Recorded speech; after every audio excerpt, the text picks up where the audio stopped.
Quiero reiterar a la comunidad empresarial que el Perú brinda confianza para poder invertir en el país, sobre todo en la masificación del gas natural en toda nuestra región. Pero también tenemos en la zona de Puno, frontera con Bolivia, tenemos el litio. Ahora que hablamos de no contaminar el medio ambiente. La represión, quien debería cuidar al pueblo hoy lo apunta con cañón. No hay desarrollo, pierde vidas mi nación. Persiguen al proletario, aseguran al millonario. Genocida el mandatario, transnacional con sicario. Esto es ciencia y es semilla y está dentro nuestro. Por siempre se hace vida con el sol y en la Pachamama.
Y nosotros aquí en Pasco, con la presencia de las autoridades, vamos a declararle a nuestra región en duelo, en anuencia a nuestros y en apoyo a los hermanos caídos del sur. No podemos ser indolentes, también tenemos que ser claros aquí en nuestra región, porque esta es una lucha nacional.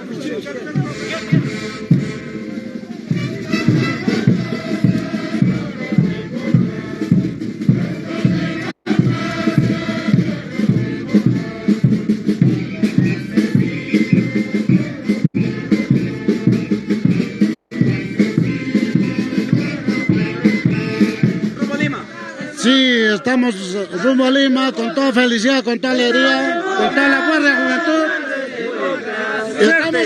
Tenemos que cumplir la tarea de destruir esa injusticia que se crea siempre en Lima. ¿Qué pide la juventud, Canchina? Que renuncie a la Dina Boluarte. Muy bien, ¿qué más lo que pide? ¿Qué más? Que cierre del Congreso y nuevas elecciones.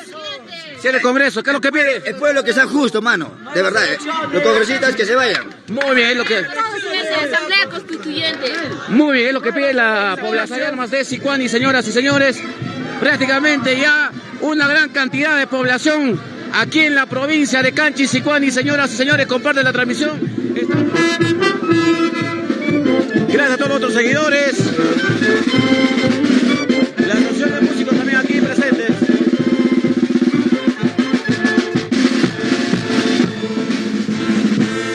¿Cuántas muertes quieres para que renuncies?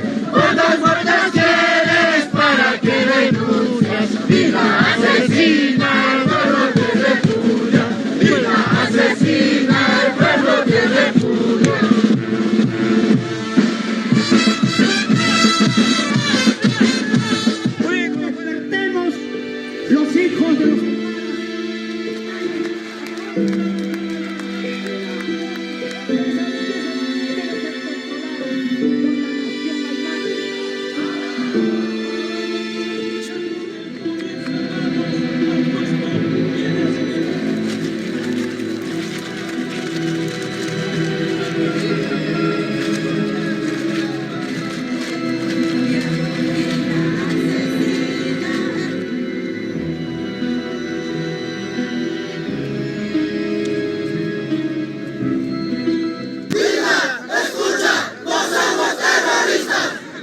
vándalos son sus gente que han mandado acá.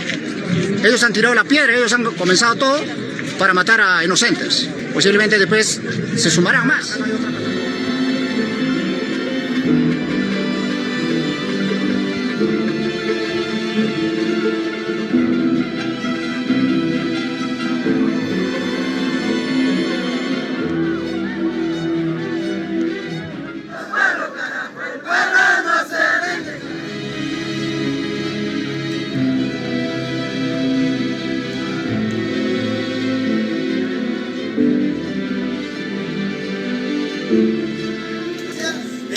Asesina, pueblo te refugio, pueblo unido, jamás será vencido. Nina hinkiti tahay, wika kasta pusa, ay niyo asamtay, hinkiti sabi ka bakagahay, way nagkakami, makikiyain pauning, ay nagkakita niyo asamtay, hinkiti tahay, kasta kami ay nukano, El pueblo de las mujeres indígenas de la provincia de Rioja, del distrito de Aguajú, hace sus reclamos con justa razón por una sola causa. Lo que solicita la señora es que renuncie inmediatamente la presidenta Dina Boluarte.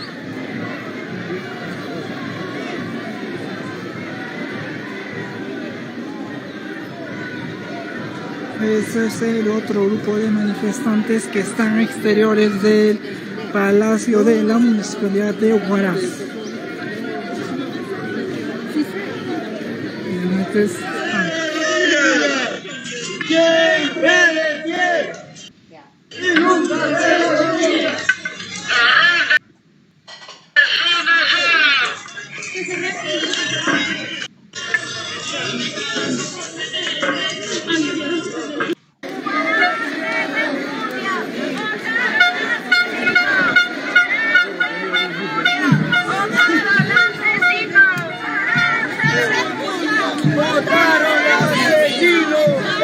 Y aquí Ácora se está haciendo presente con algunas donaciones gaseosas, agua, ¿no?, que van a entregar a los que se están trasladando hasta la capital de la República, Lima.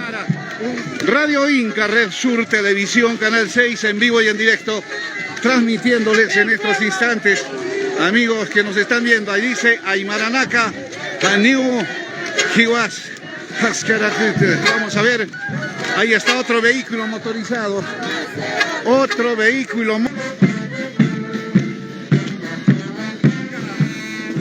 Y Red Sur Televisión, Canal 6, amigos, transmitiéndolos desde Ácora.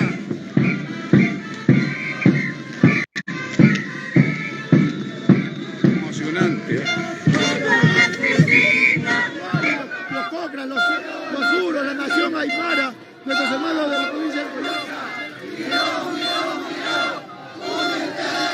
Los chancas le dicen mirón, mirón, mirón.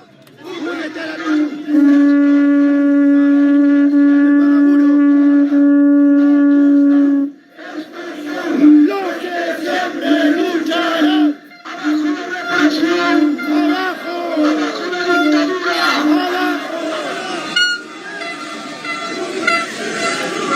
Estamos en la Plaza de Armas de la ciudad de Puno. Lo único que pedimos justicia a estos amigos policías, que no se sirvan, que no sean tan malos de maltratar.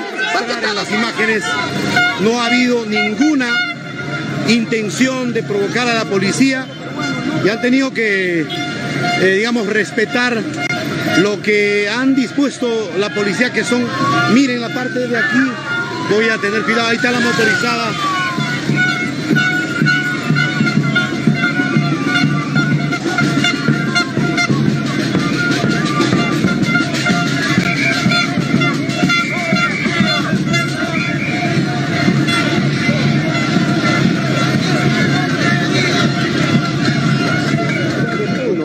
El día de hoy las carreteras continúan bloqueadas a lo largo de la región y queremos actualizar la información del distrito de la provincia de Carabaya, Matuzano.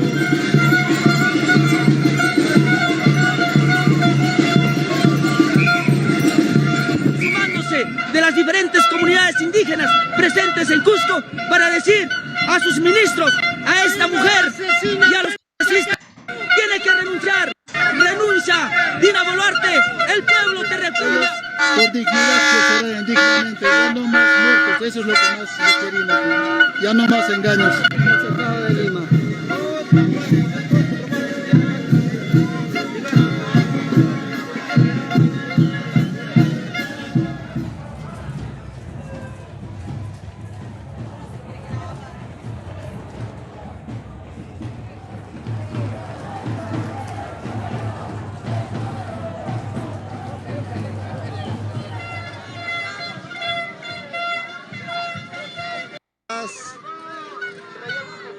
Harta gente, también tenemos un segundo canal, Compatriotas, Prensa Andina TV, la plataforma de TikTok, Compatriotas. Así es, vamos a continuar apreciando toda la manifestación en las calles de Lima, Perú. Así es, hermanos, continuamos por este punto. Saludos para Japón, tenemos muchos seguidores por ese punto, saludos para todo el planeta. Está pasando en el país de los incas, compatriotas, las bombas que están reprimiendo al pueblo ante una marcha pacífica. La policía no permite, cierra. Por manos, este canal es de ustedes, compatriotas, para que ustedes puedan estar informados.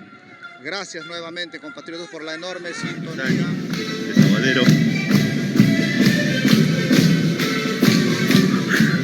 Con la rica música peruana, esta canción ya es un himno ya de todas las protestas desde diciembre.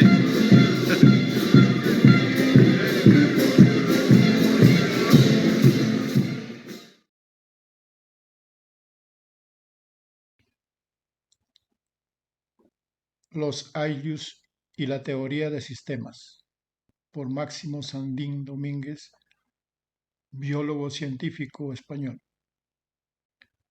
De Ayllucuna a la teoría de sistemas, cuidando la madre naturaleza. Se ha dicho a veces, como lo ha hecho observar McNamara, que el hombre puede soportar impunemente las diferencias más grandes de clima y otros cambios distintos. Mas esto es solo cierto para los pueblos civilizados. El hombre en estado salvaje parece, bajo este respecto, casi tan susceptible como sus más cercanos vecinos, los monos antropoides, que nunca viven mucho si se les saca de su país natal. Charles Darwin, El origen del hombre, página 268. La atribución de la condición de inferiores a personas o pueblos juzgados ha existido a lo largo de la historia de la humanidad desde el surgimiento de las relaciones de dominación como consecuencia del nacimiento de las culturas sedentarias y militarizadas. Parece que una coartada muy utilizada para justificar la explotación y la opresión ha sido la bestialización de las víctimas. Un vergonzoso ejemplo de esta actitud lo representa el conocido como la Junta de Valladolid en 1550, en la que tuvo lugar un acalorado debate sobre si los indígenas americanos eran o no seres inferiores y que terminó sin una resolución final. Pero la elevación de esta aberración a la categoría de ciencia tuvo lugar con la implantación del darwinismo como descripción científica de la realidad. En su segunda gran obra, entre comillas, El origen del hombre, Charles Darwin incorpora todos los más sórdidos prejuicios de la clase social a la que pertenecía a la naturaleza humana, justificando las diferencias sociales o culturales como resultado de su gran hallazgo científico, entre comillas, la selección natural, entre comillas. El arraigo de estas ideas se pone de manifiesto en los textos sobre la evolución humana de los científicos darwinistas. Las sustituciones, entre comillas, extinciones de unos homínidos, entre comillas, por otros en función de una supuesta superioridad se justifica a veces mediante los argumentos más rocambolescos. Los neandertales, macizos y bien musculados, probablemente tenían unos dedos demasiado gruesos para hacer uso efectivo de la tecnología avanzada de la edad de piedra o para realizar tareas de destreza como grabar. Esto da peso a la idea de que los humanos modernos recientes sustituyeron a los neandertales por su superior uso del mismo tipo de herramientas. Así, aunque los neandertales pudieron probablemente fabricar y usar herramientas complejas, no pudieron hacerlo muy a menudo o muy cuidadosamente, y no fueron capaces de tareas más sofisticadas como grabar o pintar, que fueron desarrolladas por los humanos modernos. Clark, 201. Esta concepción se ha extendido por el imaginario colectivo, bien nutrida por las investigaciones, entre comillas, que desde el siglo XIX nos han aportado los científicos que acompañaron a la expansión colonial europea, que han mostrado a los pueblos primitivos, entre comillas, especialmente a los de la cultura cazadora-recolectora, como poco menos que mendigos desarrapados y brutales buscando permanentemente algo que comer. Y en muchos casos, las pruebas de sus aseveraciones las han fabricado ellos mismos. El contacto de los hombres civilizados, entre comillas, con pueblos salvajes, entre comillas, ha tenido siempre consecuencias desastrosas para los segundos, incluso en situaciones no dirigidas por el ánimo de conquista, el descubrimiento de las tecnologías occidentales y del poder que les conferían, y el deslumbramiento por los regalos, entre comillas, en el mejor de los casos baratijas y en el peor armas o bebidas alcohólicas, han convertido a muchos grupos humanos en poblaciones desculturizadas, dependientes y con escasa autoestima.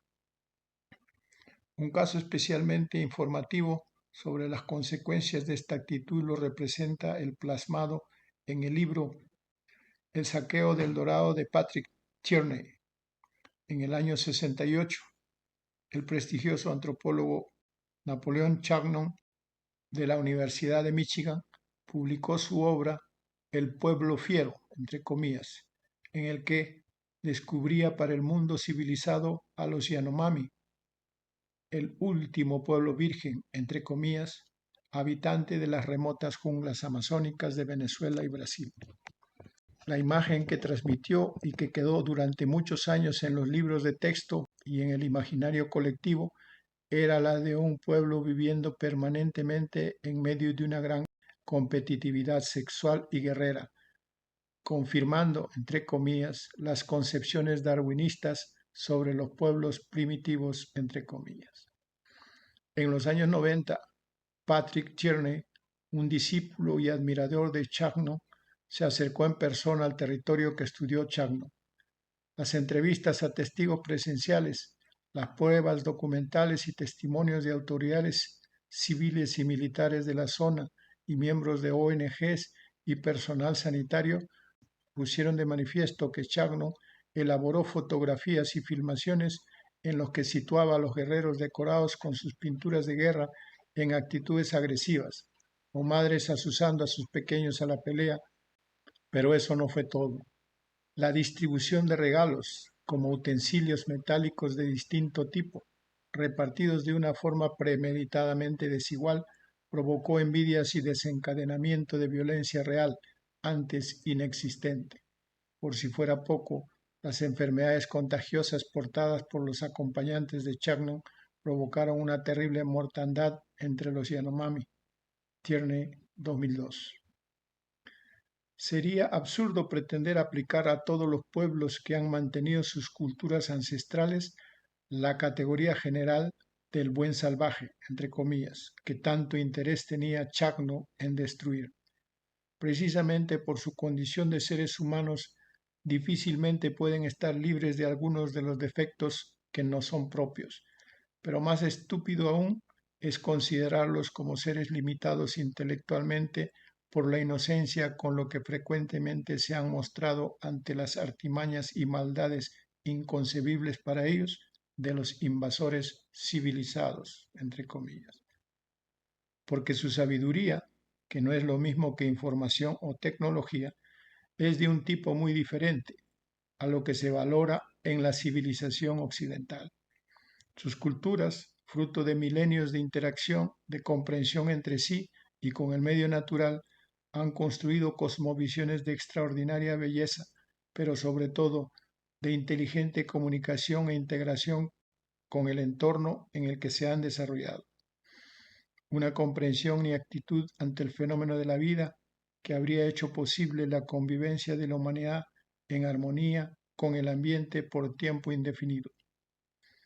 Pero esta sabiduría no se detiene en aspectos que pudiéramos denominar filosóficos. Los componentes prácticos de sus conocimientos ancestrales han mostrado una gran eficiencia para una forma de vida en equilibrio con una naturaleza a la que nunca han considerado una enemiga, entre comillas.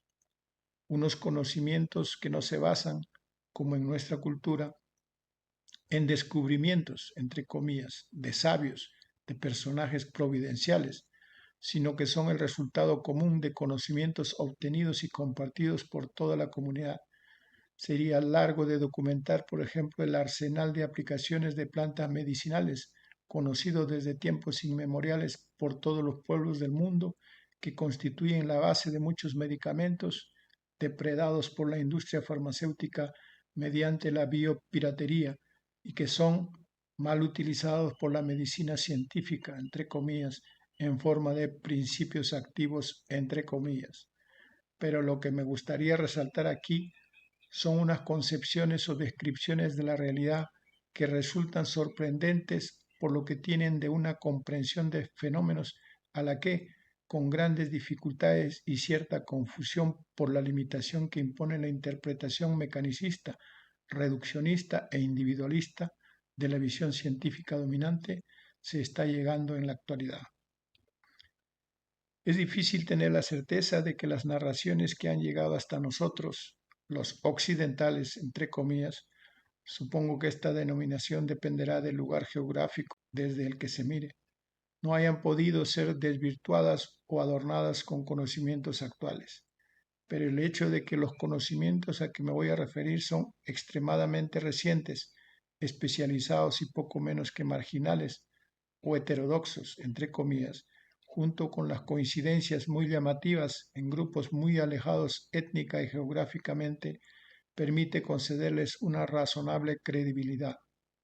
Este párrafo ridículamente prepotente tiene por objeto subrayar mi condición de científico racionalista que, según la concepción oficial, entre comillas, no debe dejarse subyugar por supersticiones, entre comillas, o narraciones románticas no obtenidas empíricamente, entre comillas, mediante el método experimental, aunque me reconozco completamente subyugado. Un repaso general a los retazos de sabidurías ancestrales que han sobrevivido a duras penas el etnocidio sistemático y, en muchos casos, premeditado y planificado del colonialismo europeo en África, Asia, Australia, resultaría muy enriquecedor por las deslumbrantes bellezas de cosmovisiones con muchos puntos de contacto entre sí que han de tener, por fuerza, orígenes muy remotos. Pero en este caso nos limitaremos a una aproximación forzosamente superficial y posiblemente simplificada a conceptos nacidos en culturas indígenas de Latinoamérica, una concepción de la realidad que, a lo largo de milenios de contacto y comprensión de su medio natural, ha surgido de su vida misma, de una observación constante de la marcha de la vida y el conocimiento de sus leyes que se han incorporado como guías para la organización colectiva de sus grupos. Las filosofías, entre comillas, de estos pueblos han sido, como ya hemos dicho, elaboradas y compartidas a lo largo del tiempo por toda la comunidad, lo que resulta difícil de comprender desde una mentalidad occidental, entre comillas, es cómo han llegado a esos conocimientos, en qué datos empíricos, entre comillas, se han basado, porque a lo que han llegado es a una concepción cuántica, entre comillas, de la realidad. Desde el punto de vista de la mecánica cuántica, la realidad contiene tanto al observador como al observado. El observador no mira, abro comillas, desde afuera, cierra comillas. Es como si el observador creara lo observado y al mismo tiempo estuviera dentro. Por sorprendente que pueda parecer, los conocimientos de mecánica cuántica convierten los fundamentos de la realidad de los objetos físicos que nos rodean en algo que no es material ni inmaterial, que es lo que se conoce como función cuántica o campo cuántico. El electrón que forma los átomos que nos componen es partícula u onda de forma complementaria, es decir, la unidad es en realidad la interacción de dos entidades complementarias. La realidad física está constituida por interacciones entre distintos componentes de este tipo que se organizan en distintos niveles cuánticos de complejidad, desde los átomos hasta el universo. En un nivel que podríamos considerar intermedio, estos saltos, entre comillas, cuánticos de complejidad, se encuentra la organización de la vida en la Tierra. Los seres vivos están constituidos por átomos que se organizan en moléculas, estas en células, que en sucesivos niveles de complejidad se organizan en órganos y tejidos, organismos, especies y ecosistemas que a su vez conforman el gran ecosistema o macroorganismo, entre comillas, que constituye nuestro planeta, parte de otro sistema de nivel superior. La vida solo puede existir gracias a la intrincada red de relaciones e interconexiones entre todos y cada uno de sus componentes. Una red que, según los descubrimientos científicos más recientes, muestra una complejidad difícil de concebir hasta hace muy poco tiempo por la ciencia convencional. La vida se organizó en la Tierra a partir de la interacción de bacterias y virus para formar células que forman los seres vivos. Margulis y Sagan, 1995. Sandin, 1997. Gupta, 2000. Bell, 2001. Los organismos de los seres vivos somos, de hecho, comunidades organizadas de bacterias reguladas mediante la información genéticamente procedente de virus que se han convertido en endógenos, insertados en los genomas. Sandin, 1997. Villarreal, 2004. Pero además, todos los seres vivos contienen cifras astronómicas de bacterias y virus asociados, fagos, en su interior. King et al. 2010, colaborando a funciones como elaboración de vitaminas y aminoácidos que los organismos no pueden producir y en mantener el equilibrio con los existentes en el exterior, entre ellos los que están en la piel, en forma de complejos ecosistemas, también en equilibrio con el entorno. Gris et al. 2009. Un entorno natural y físico en el que las bacterias y virus siguen siendo los componentes mayoritarios, componiendo una biomasa superior a la del mundo animal y vegetal, con cifras que se van ampliando a medida que progresan los métodos de obtención de datos. Fuhrman, 1999, Suddle, C.A. 2005, Ewing, 2006, Howard et al. 2006, Lambais et al. 2006, Williamson et al. 2006, Goldenfeld y Woos, 2007, Sandin, 2009, y que constituyen la base de la pirámide trófica marina y terrestre. Purifican el agua, reciclan los productos de desecho y las sustancias tóxicas, hacen el nitrógeno de la atmósfera disponible para las plantas, comunican información mediante la transferencia genética horizontal, entre comillas. Incluso los derivados de azufre producidos por la actividad de los virus marinos contribuyen a la nucleación de las nubes. Los microorganismos, entre comillas, conectan el mundo orgánico con el inorgánico, y cada uno de nosotros somos como un ecosistema dentro de otros ecosistemas conectados por una red de la vida, entre comillas, dentro del gran organismo realmente vivo que nos acoge. Todos estos conocimientos no han sido integrados en el cuerpo teórico, entre comillas, de la concepción dominante de los fenómenos de la vida, sencillamente porque no se pueden integrar, porque chocan frontalmente con la visión mecanicista, reduccionista y competitiva e intelectualmente ramplona del darwinismo. Pero ya eran comprendidos, al menos en su significado, por muchos pueblos primitivos, entre comillas. Un aspecto común a los pobladores de las selvas es algo considerado por los visitantes civilizados, entre comillas, como ingenuo o supersticioso, entre comillas. No tienen una distinción clara entre el mundo físico y el mundo espiritual o mágico. Posiblemente el uso ritual de sustancias psicotrópicas, entre comillas, haya sido para ellos una forma de acceso al conocimiento que escapa a la mentalidad y posiblemente a las capacidades de los occidentales, entre comillas.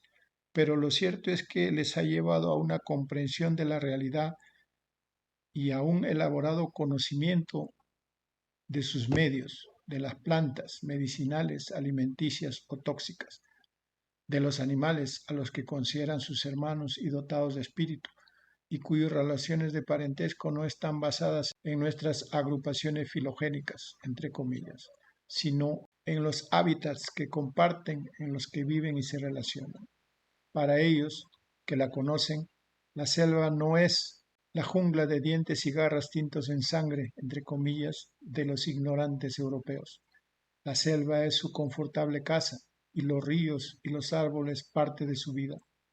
Pero lo verdaderamente admirable es la concepción también común a diversos pueblos indígenas de su integración en el universo regida por sus mismas leyes, movimientos y cambios como una integridad, como microcosmos organizados e inmersos en el gran macrocosmos, cuya energía organiza todo lo existente y dentro de él y lo que nos acoge.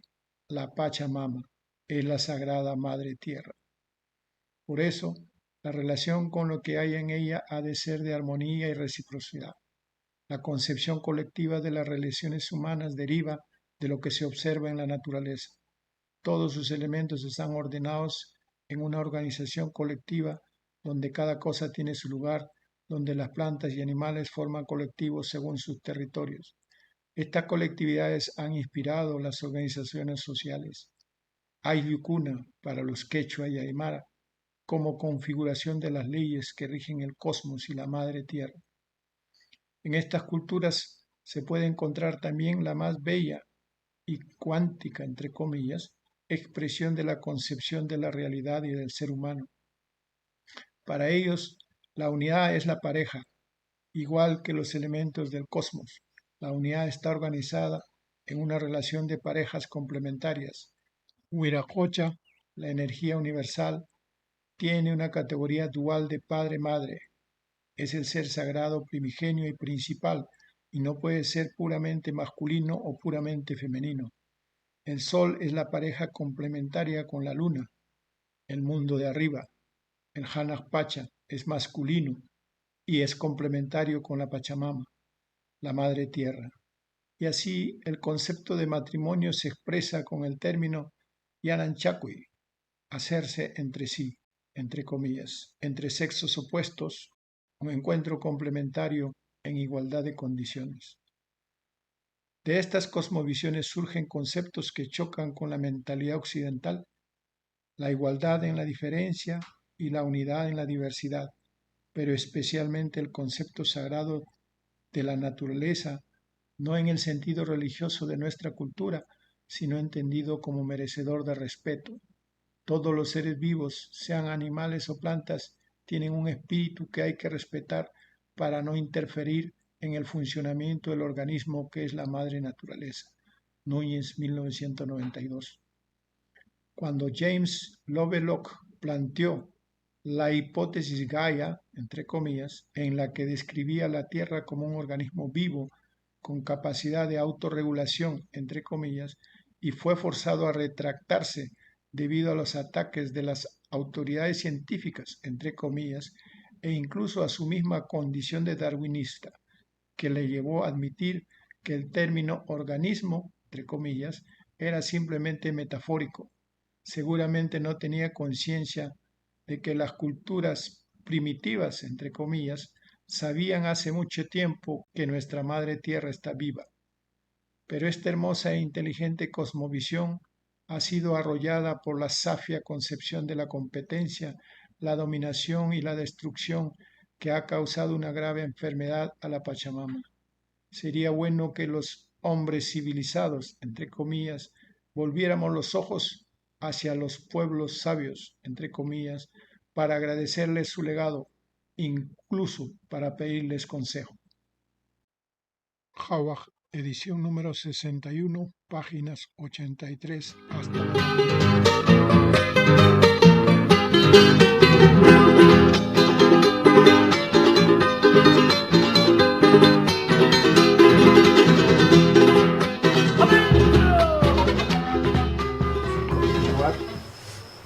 Con el tema general que nos hemos propuesto, que es no más colonialismo, y un segundo subtema que sería Yuyainiu, que traducido significa ser con memoria, ¿no? Es un tema de gran importancia para nosotros, porque desde que nos invadió el colonialismo, sistemáticamente todo el proceso de los 500 años ha sido un proceso permanente y sistemático de cercenar nuestra memoria ancestral. Eso desde el primer momento hasta ahora. Y en cierta manera, pues, relativamente podemos decir que han logrado en gran medida. Pero digo relativamente porque la memoria sigue también dentro, guardada, o dormida, o escondida, o secuestrada, o cercada, como queramos la llamar, pero sí está dentro. Es muy difícil que puedan erradicar la memoria.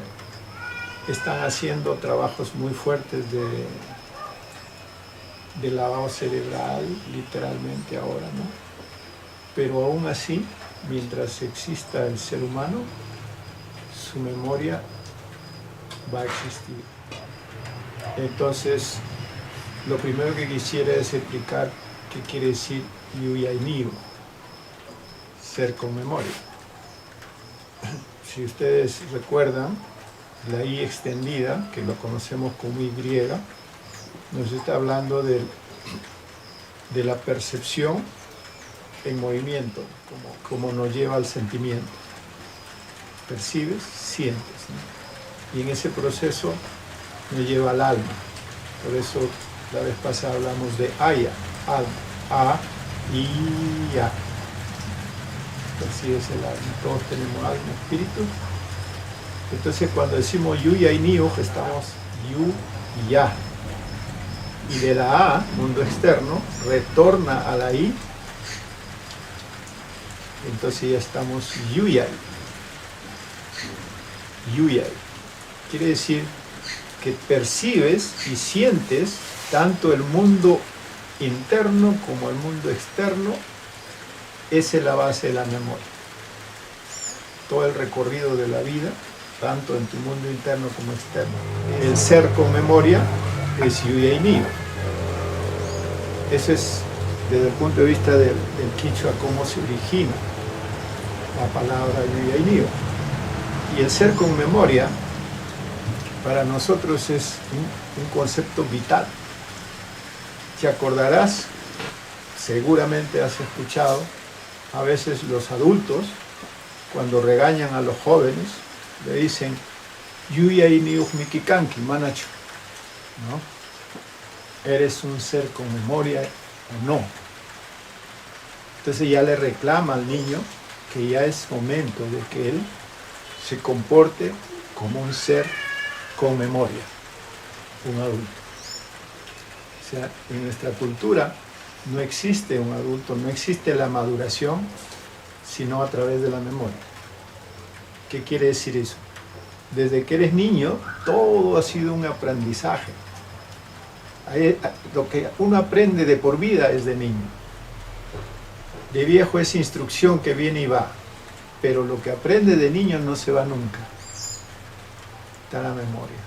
Si ustedes hacen memoria de lo que eran niños de 5 o 4 años y empiezan, cómo ha quedado marcando para siempre su ser, ¿no? Entonces quiere decir, Yuyainiu es aquel que ha aprendido ya lo suficiente en la vida que tiene memoria.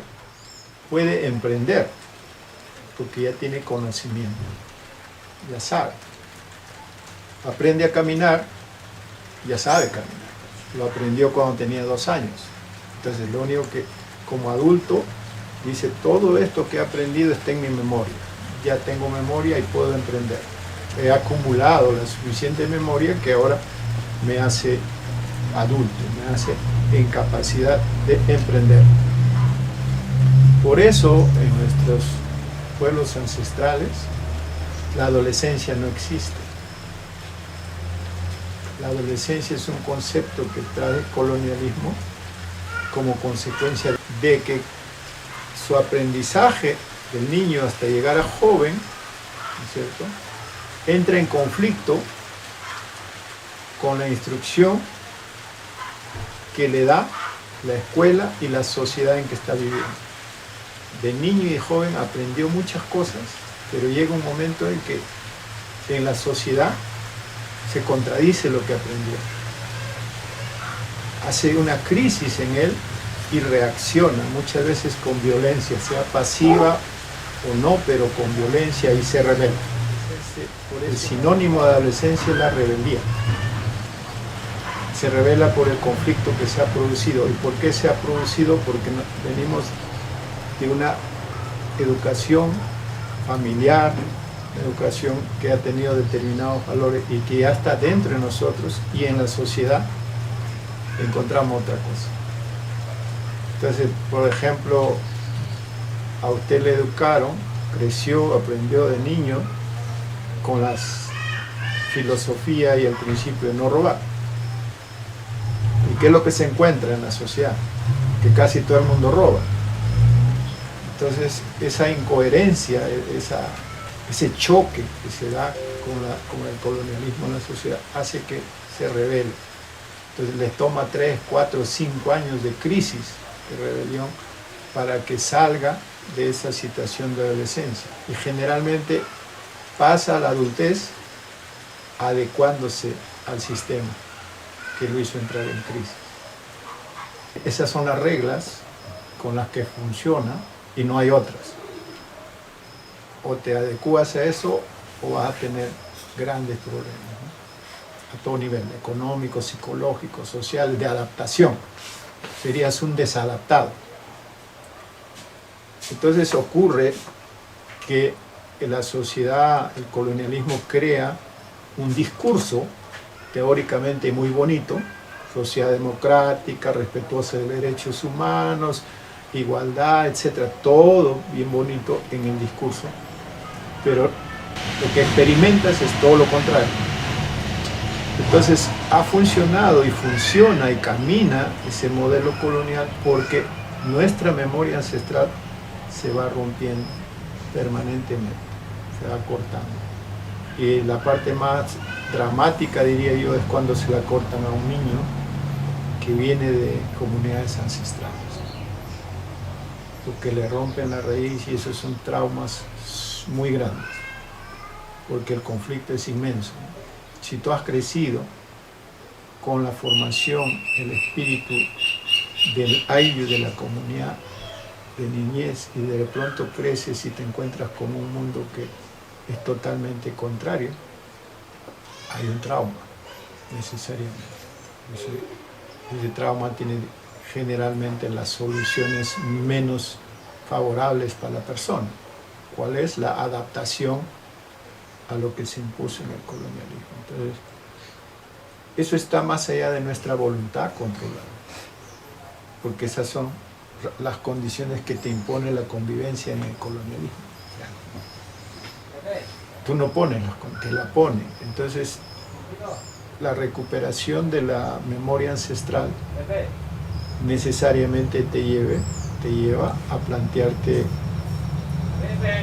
recuperar la memoria para rehacer tu vida de raíz. Tu raíz ancestral te alimenta y te da fuerza espiritual para optar por el camino de rehacer tu vida, a nivel individual y a nivel de la sociedad, rehacer las colectividades, ¿no? El ayllu, restaurar el tarsisuyo. restaurar el Tahuantinsuyo es volver a las raíces y hacerlo en las condiciones actuales con esa sabiduría que hemos heredado de las raíces.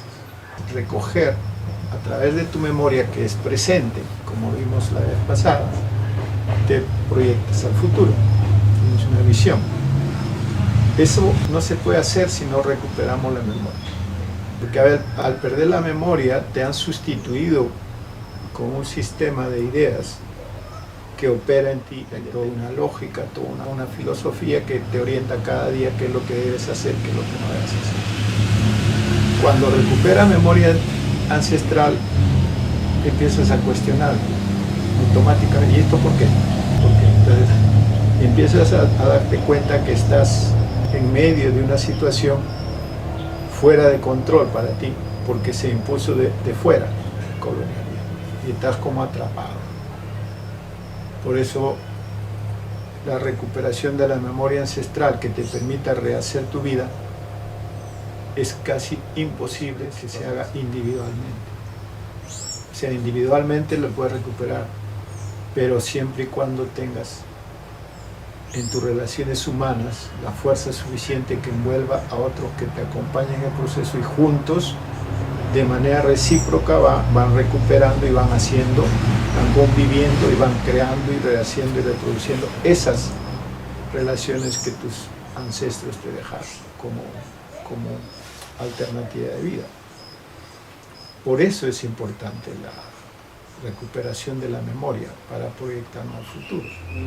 Las uniones, los yanachacos, que se llama matrimonio en el mundo occidental, a los 15 años, 16 años, quisieron ser pleno. Estaba en capacidad de emprender responsabilidades. Esto tiene mucho que ver con el concepto de libertad. Nosotros no tenemos en quechua la palabra libertad, tal como lo entiende Occidente. Tenemos el concepto de libertad y anantin con el concepto de responsabilidad. Opuesto y complementario. Libertad, responsabilidad. Juntos, complementarios. De la armonía de esa complementariedad es donde se desenvuelve el ser con memoria. El ser Yuyenio. Cuando hablamos de memoria, estamos hablando de conocimiento, que es consecuencia de una experiencia vivida, no necesariamente de un libro, más de una experiencia vivida. Entonces la memoria es la manera como se vive. Todo está en movimiento, todo se mueve permanentemente, la dinámica del cambio es lo normal y todo eso va acumulándose en nuestra memoria. Y si no tenemos esa memoria, no solo recuerdo, sino memoria, conocimiento, no vamos a poder tener unas decisiones coherentes. Entonces, esa es la importancia del tema de la memoria. Y cuando hablamos de memoria ancestral, muchas veces yo me remito a la experiencia del ayu, ¿no? Pero por ejemplo, la hermana nos está hablando de la experiencia desde su perspectiva de formación cristiana. Con la llegada del colonialismo, nosotros, los descendientes del Tahuantinsuyo, tuvimos que ser cristianos conversos por la vía de la fuerza y el chantaje, ¿no? Estaba en juego tu vida. Si querías sobrevivir, tenías que convertirte, tenías que bautizar, tenías que ser un converso. Pero nosotros hemos experimentado también, nos volvieron cristianos conversos. Pero la conversión se da en base a valores. O sea, cuando asumen los valores del cristianismo, lo hacen con coherencia, ¿no? Si esto es lo que esto es, ¿no? De cuando nosotros somos convertidos al cristianismo, hacemos exactamente lo mismo. Si los valores cristianos son esos, pues hay que ser coherentes. O sea, los coherentes fuéramos los indios conversos. Mientras que los cristianos que venían a imponernos la cristianidad hacían todo lo contrario de lo que decían. Entonces se da cuenta de la importancia que, cómo es que tú sobrevives frente a un proceso de conversión, porque tienes memoria ancestral, que va más allá de eso.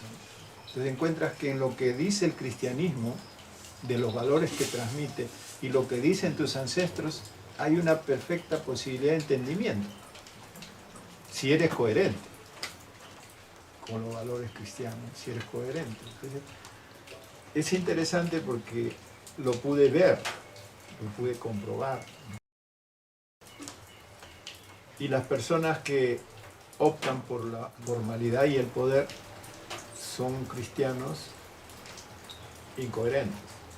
O sea, tienen el discurso, tienen la formalidad, tienen la institución, tienen el bautismo, tienen la misa, tienen todo eso, pero no les sirve de nada, porque no son coherentes. Entonces, ¿qué ocurre? Que a veces nosotros nos rebelamos en contra de la cristianización sin entender cuál es el proceso, porque nuestras comunidades finalmente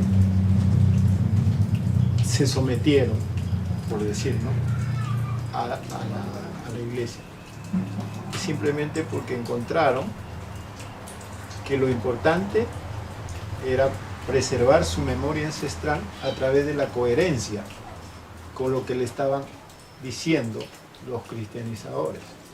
Y si te están diciendo ama a tu prójimo, tú tienes una raíz ancestral que practicaba eso, ¿para qué te haces conflicto? Ama a tu prójimo.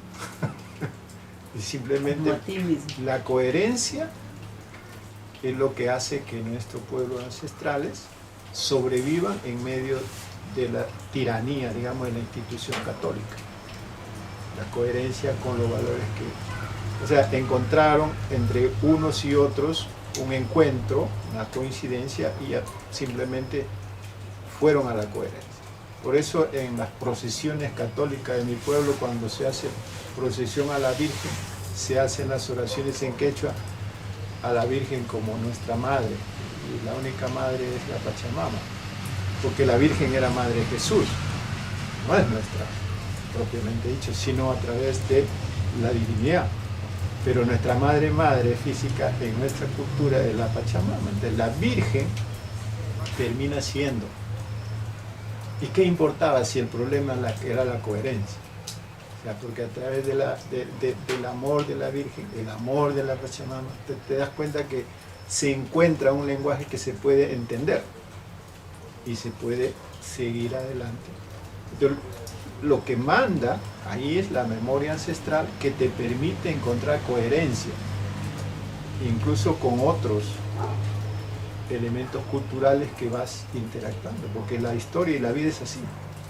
No existe ninguna pureza cultural en ninguna parte del mundo, siempre van interactuando, incluso intercambiando en todo tipo de cosas. Lo que hace la memoria ancestral es asimilar lo bueno de acuerdo a tus valores ancestrales y caminar con eso.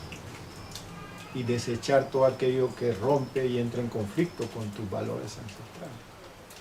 Entonces, en este caso estamos hablando que el colonialismo rompe todo tipo de valores ancestrales. Entonces, queremos decir no más colonialismo. ¿Qué hacemos? Volvemos a nuestra memoria ancestral, y cuando recuperemos aquella, no tenemos por qué entrar en conflicto con las culturas coherentes a sus valores, ¿no?, a los valores por lo menos que compartamos. La memoria ancestral te permite respetarte a ti mismo y respetar a los demás, y coincidir con los que coincides en la coherencia. En la coherencia nos encontramos. Ese es el sentido fundamental de la reflexión inicial sobre memoria ancestral, pero hay un proceso sistemático de cercenar la memoria, y al cortarte la memoria te imponen una teoría, un concepto, y lo repites. Y si esa teoría y concepto te va a llevar a una conducta en medio de la crisis, la repites, pero estás en crisis. Crisis de identidad es terrible, porque cuando no tienes identidad, está vacío tu memoria ancestral, te ponen una programación, y con eso operas, con eso funcionas, con eso te desenvuelves. Y si te dicen, mira, tú puedes ser hombre o mujer, tú puedes ser lo que quieras. Está dentro de lo posible cualquier irracionalidad porque no tienes ya en el cerebro memoria ni siquiera de tu propio ser biológico. Se te van cortando todo. Por eso el proceso del colonialismo va cortando la memoria poco a poco. Primero, te cortan la memoria de dónde vienes, de la Pachamama. Y empezó, te arrancan de la madre tierra. Después con la resistencia del Taquiongo y en el caso de nosotros se recupera un poco la memoria.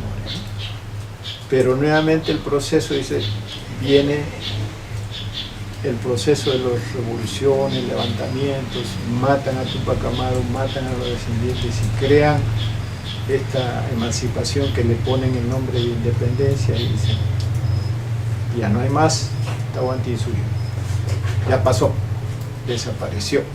Ahora es Perú, república, y ahora es un país libre, y ahora es todo en el discurso bonito, pero al revés en la realidad. Al arrancarte la memoria de lo que fue antes, tus ancestros, tus naciones, ¿qué te queda? Repetir lo que te van a poner en el cerebro. ¿Cómo te lo ponen? De la escuela pública, la primaria, secundaria, la universidad, ahí te lo ponen todo el programa. No es una educación, es un programa.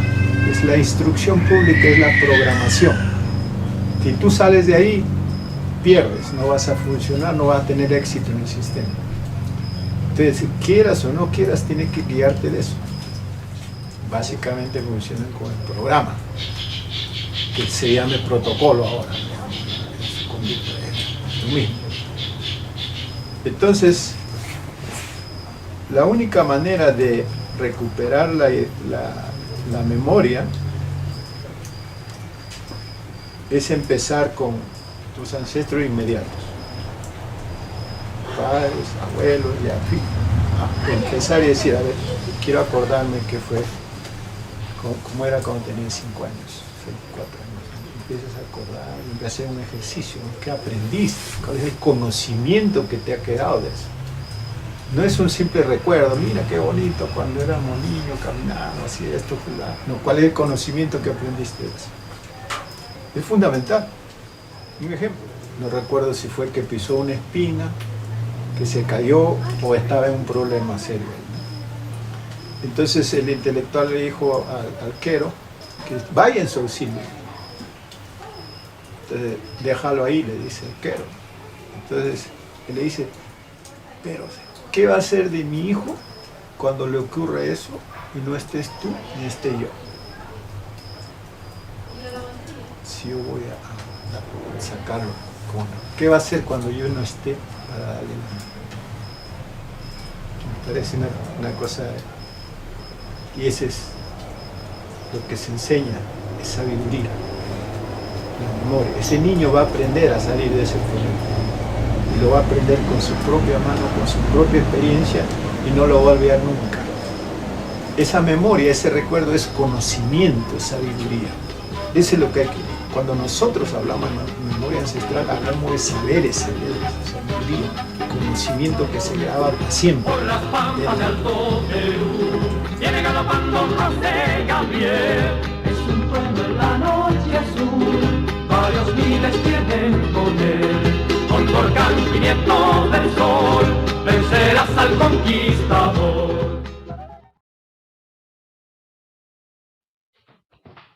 ¿Cómo Black Rock conquistó el mundo? Jaime Corbett.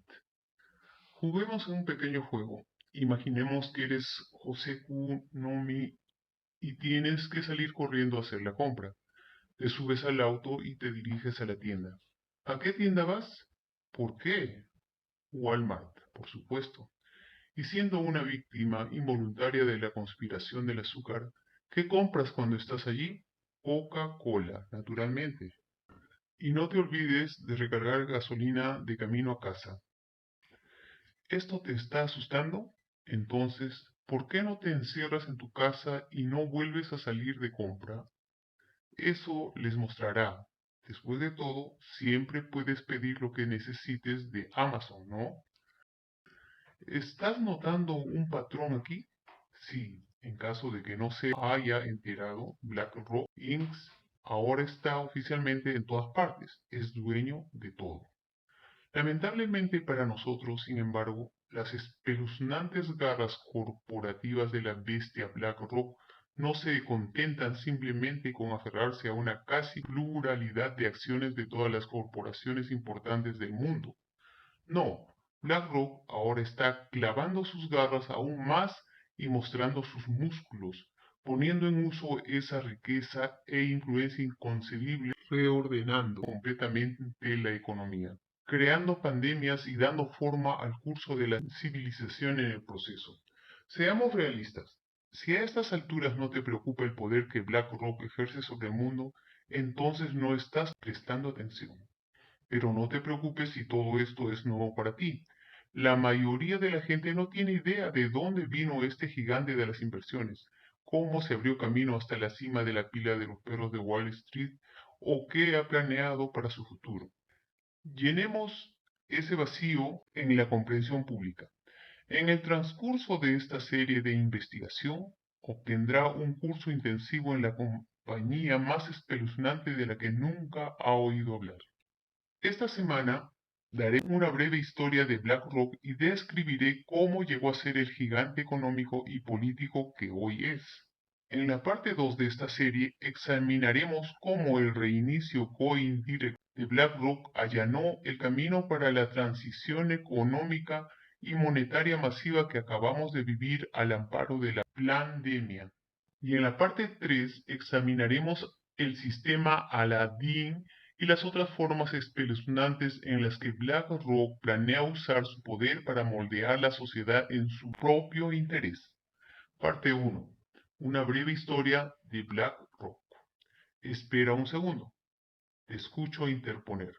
Lo tengo. BlackRock fue fundada como una firma de fusiones y adquisiciones en 1985 por un par de ex-lemanitas y desde entonces se ha convertido en la firma de inversión alternativa más grande del mundo, ¿verdad?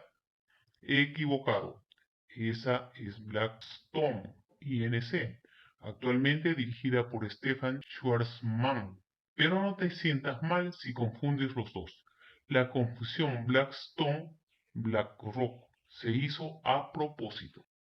De hecho, BlackRock comenzó en 1988 como una propuesta comercial del banquero de inversión Larry Fink y un grupo de socios comerciales. Fink, con el nombre apropiado, había logrado perder $100 millones en un solo trimestre en 1986 como gerente del banco de inversión First Boston al apostar de manera incorrecta sobre la tasa de interés. Humillado por este humillante revés, o eso dice la historia, Fink convirtió los limones en limonada al elaborar una visión para una empresa de inversión en énfasis en la gestión de riesgos. Nunca más Larry Fink sería tomado por sorpresa por una recesión del mercado. Fink reunió a algunos socios y prestó su propuesta a los cofundadores de Blackstone, Pete Peterson y Stefan Schwarzman, a quienes les gustó tanto la idea que acordaron extender a Fink una línea de crédito de $5 millones a cambio de una participación del 50% en el negocio, originalmente llamada Blackstone Financial Management. La operación de Fink estaba obteniendo buenas ganancias en cuestión de meses. Había cuadruplicado el valor de sus activos en un año y había aumentado el valor de su cartera bajo administración a $17 mil millones en 1992. Ahora, finalmente, establecido como un negocio viable por derecho propio, Schwarzman y Fink comenzaron a pensar en separar las empresas de Blackstone y hacerla pública.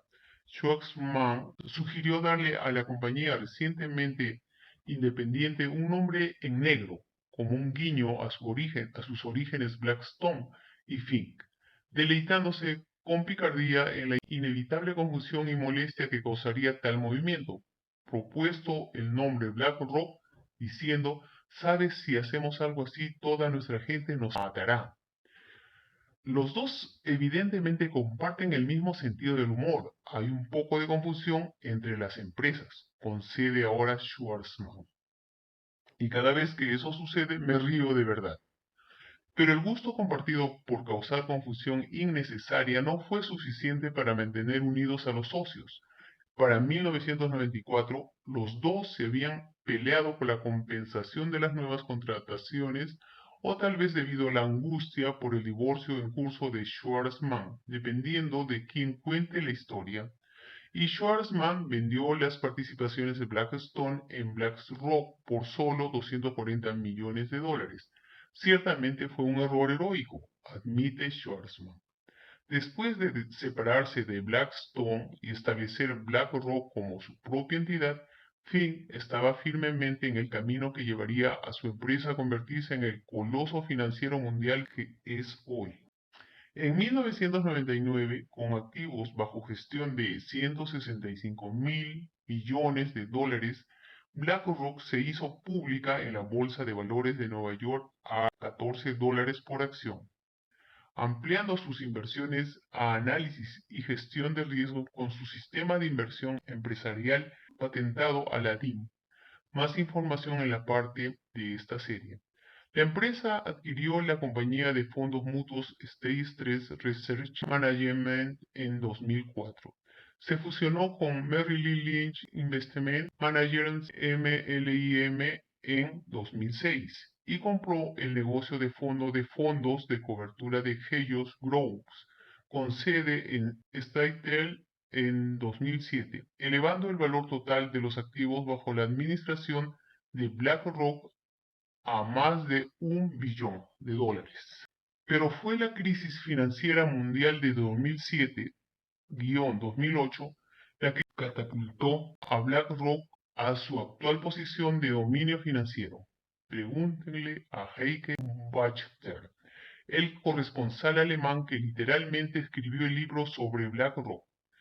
Antes de la crisis financiera ni siquiera estaba familiarizado con el nombre, pero en los años posteriores al colapso de Lehman Brothers en 2008, BlackRock apareció en todas partes. Wachter le dijo al medio de noticias alemán DW en 2015.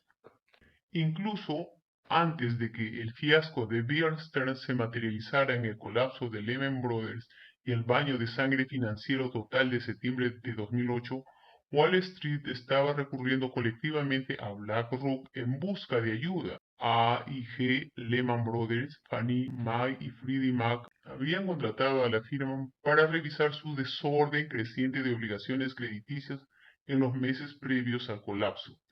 Se percibía que BlackRock era la única empresa que podía resolver las vertiginosas matemáticas detrás de los complicados canjes de deuda y los instrumentos financieros exóticos que subyacen al tambaleante sistema financiero.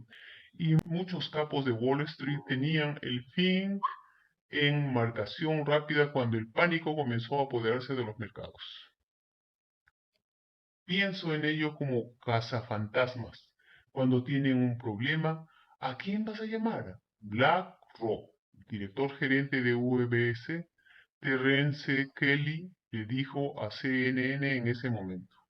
¿Y por qué no confiarían en Finn para solucionar el lío de la crisis de las hipotecas de alto riesgo? Después de todo, él fue quien ayudó a lanzar toda la industria tóxica de las hipotecas de alto riesgo en primer lugar.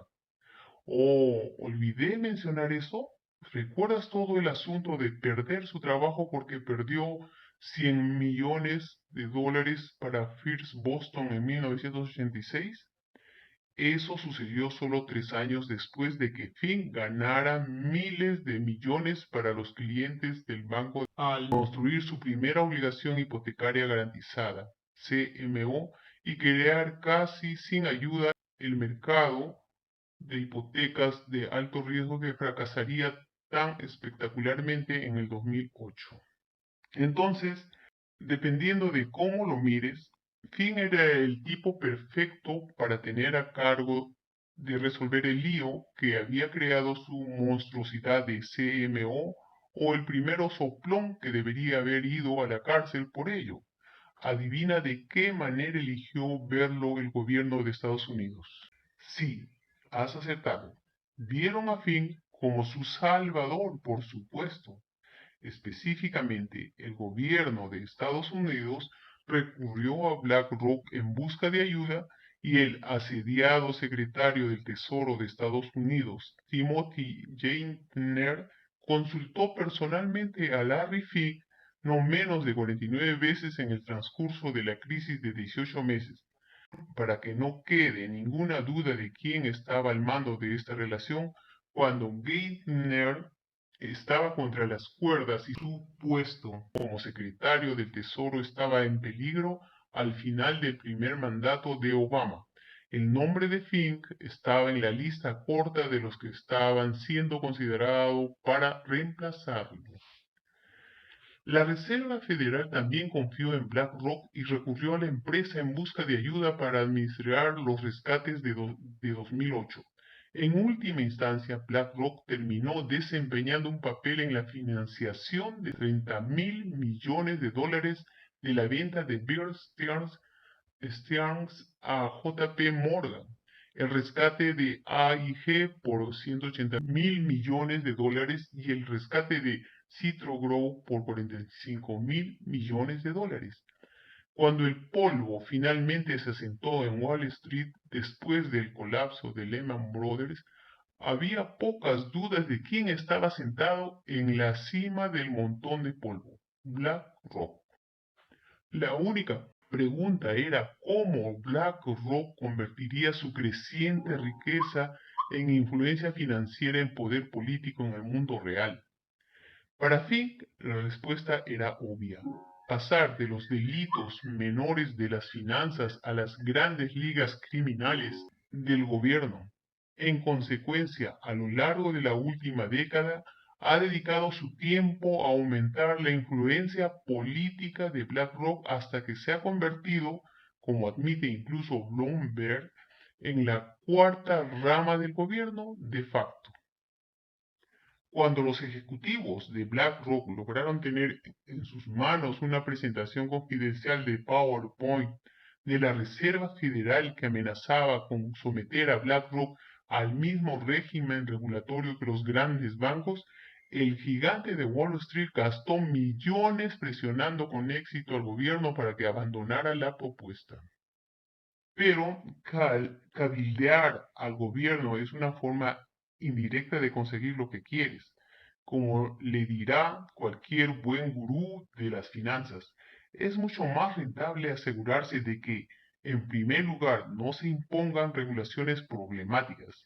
Tal vez por eso Fink ha estado reuniendo a políticos poderosos durante años, seleccionándolos como consultores, asesores y miembros de la Junta para poder asegurarse de que BlackRock tenga un agente clave en el centro de cualquier evento político importante.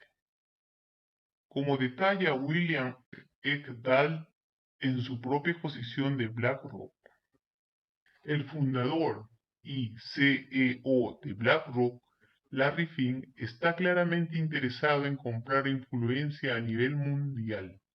Nombró al exdiputado alemán de la CDU, Friedrich Merz, jefe de BlackRock Alemania, cuando parecía que podría suceder a la canciller Merkel, y al ex canciller de Hacienda británico George Osborne como consultor político. Fink nombró a la ex jefe de gabinete de Hillary Clinton, Charlie Mills, para la junta de BlackRock cuando parecía seguro que Hillary pronto estaría en la Casa Blanca.